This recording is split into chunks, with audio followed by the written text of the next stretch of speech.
ce moment, ils vendent des sachets de bulbes en jardinerie. Je pense que c'est pas tout le long de l'année, c'est juste une période de l'année. Et je crois que ça correspond à la période de la fête des mères.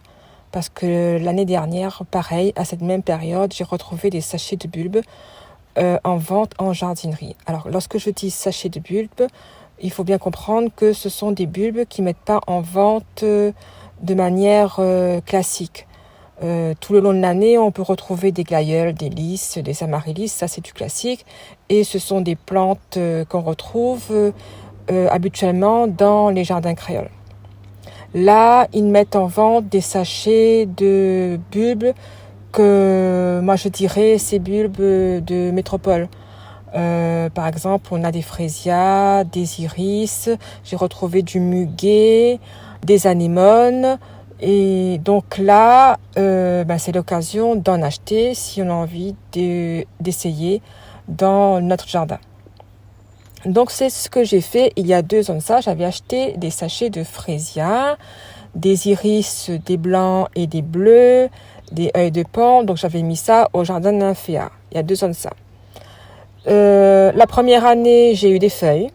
J'ai pas eu de fleurs, mais par contre l'année dernière, j'ai eu les premières fleurs. Donc là, c'était la surprise parce que déjà les fraisias, c'était des fleurs parfumées. J'avais énormément de fleurs avec des coloris différents. C'était une gamme de blanc passant par le rose jusqu'au bleu. Donc, fleurs parfumées avec des floraisons étalées. Œil de paon aussi, magnifique fleur graphique, idéale pour les photos. Et par contre, les iris, c'est un peu plus décevant parce que j'en avais planté énormément, à peu près une trentaine de bulbes. Et sur 30 bulbes plantés, j'ai eu que 5 fleurs. Donc là, cette année, je renouvelle l'expérience et j'ai acheté 3 sachets de bulbes à planter au jardin de nymphéa.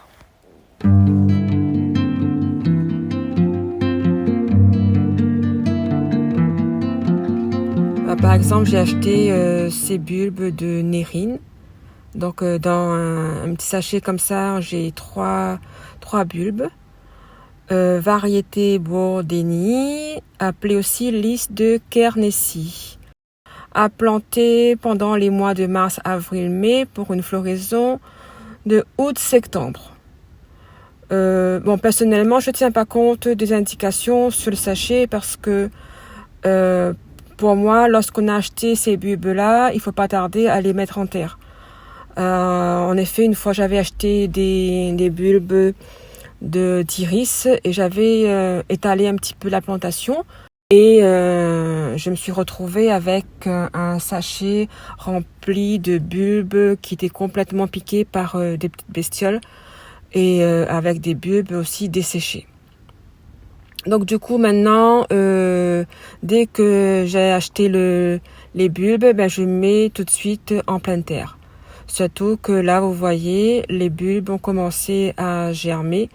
Donc je pense qu'il ne faut pas trop tarder à les mettre en pleine terre, sous peine de voir le bourgeon s'assécher.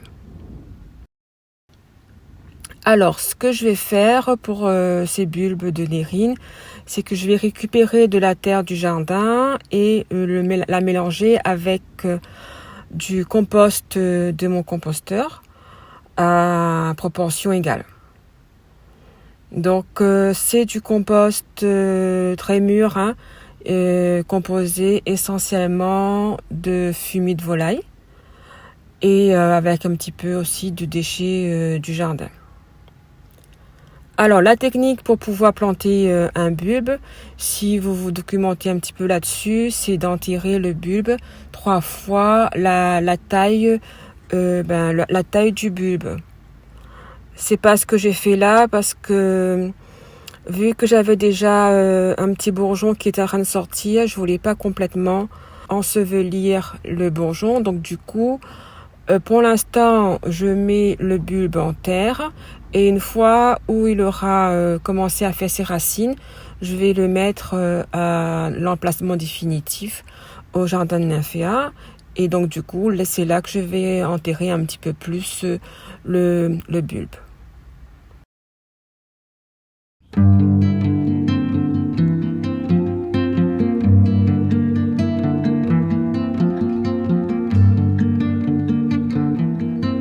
voit que les feuilles ont commencé un petit peu à grandir. Donc, comme je disais, normalement, le bulbe doit être enterré un petit peu plus. Donc là, il faudrait rajouter un petit peu plus de terre au niveau du feuillage. Mais ça va être fait lorsque je vais retransplanter les bulbes dans l'emplacement choisi au jardin de nymphéa. Et je vais l'enterrer un peu plus pour que la plante gagne un petit peu plus en force. Donc là, on a les bulbes de Nérine au premier plan et derrière, on a les griffes de muguet. Donc j'ai acheté aussi un sachet avec 10 griffes de muguet. Et pour l'instant, c'est joli. On a eu un joli feuillage vert foncé. Et certains, je les ai mis en pot et 4 en coupelle.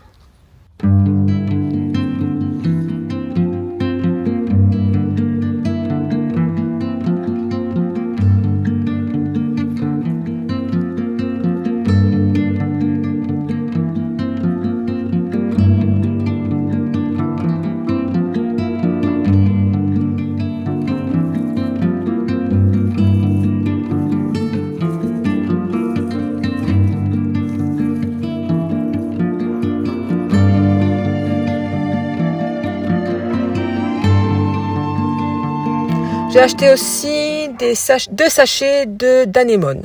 Alors dans un sachet, on a 15 bulbes. Donc 2 sachets de variétés différentes.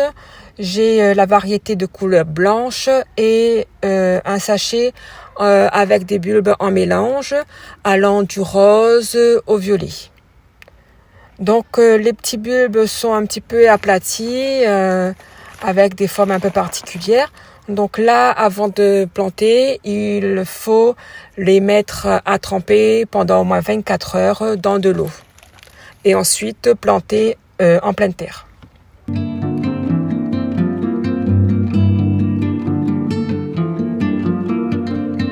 J'ai fait un semis de graines d'adénium, qu'on appelle aussi rose du désert. Là, c'est encore un tout petit bébé, ça vient de germer là aujourd'hui. Sur la vidéo, donc j'espère que ça va pas pourrir. La levée a pris 6 jours, donc là pour l'instant c'est dans du terreau, donc c'est du terreau que j'ai acheté, terreau spécial semis, et j'attends que la plante vraiment grandisse et je surveille tous les jours qu'il y a suffisamment d'humidité dans le pot parce que le terreau se dessèche assez rapidement. Et voilà.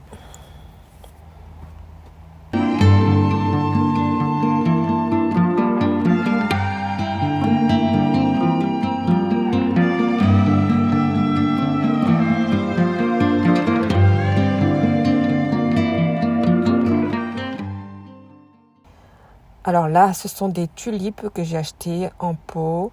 Donc j'ai 3 pots, c'est 3 couleurs différentes. Du jaune, du rouge et j'avais aussi du rose. Des tulipes que j'ai achetées pour la fête des mères. Et lorsque les fleurs auront fané, je mettrai pareil les bulbes dans le jardin de nymphéa. Donc là, on a la variété jaune, le rose devant qui avait déjà fleuri, donc là il est plus en fleurs, et derrière les rouges.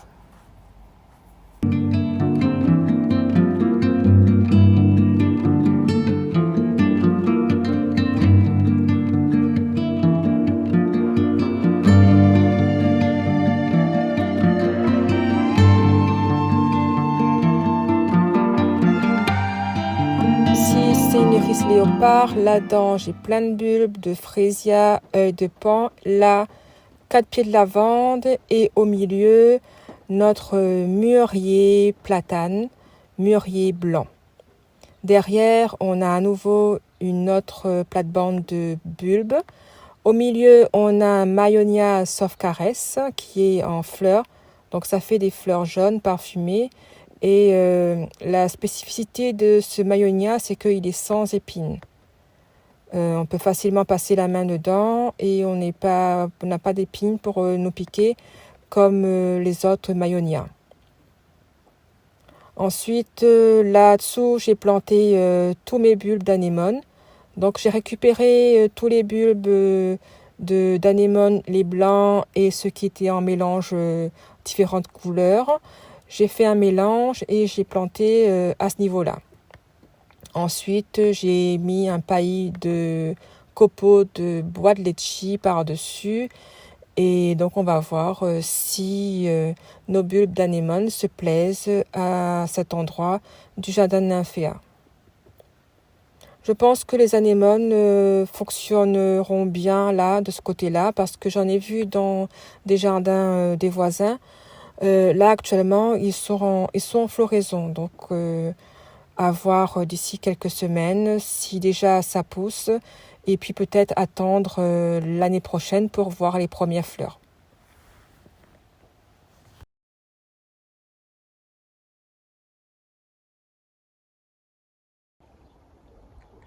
Au mois de mai, juin, juillet, au jardin de nymphéa, c'est la saison des goyaviers et des chouchous.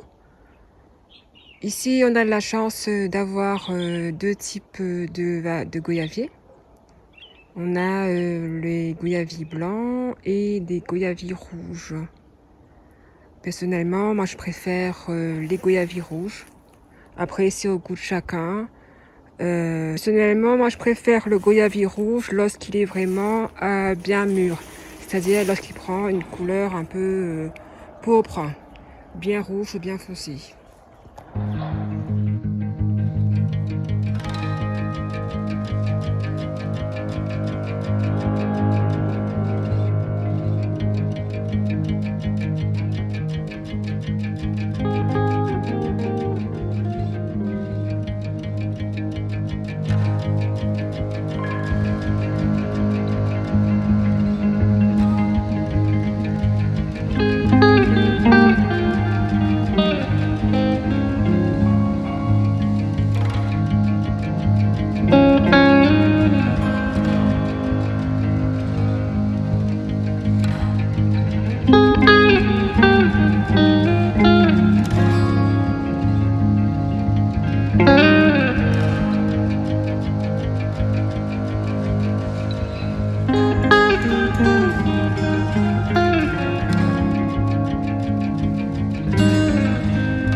Donc c'est ici que je récolte tous mes chouchous.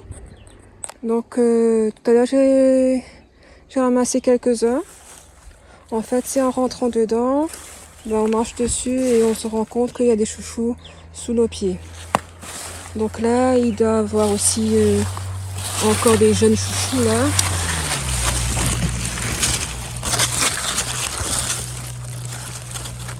C'est quand même assez gros quand même. Hein. Donc ça, je vais pas ramasser aujourd'hui parce que j'en ai déjà pas mal à la maison. Et je laisse sur le pied, ça va grossir encore un peu.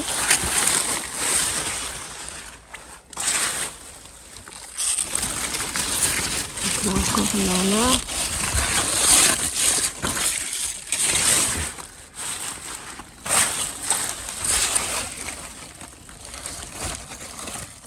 a. Encore un gros là.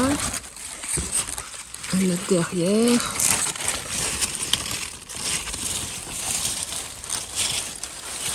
Et tout à l'heure en marchant dedans, je pense que j'ai marché sur une famille de tanks. C'est à Queenie là-dessous.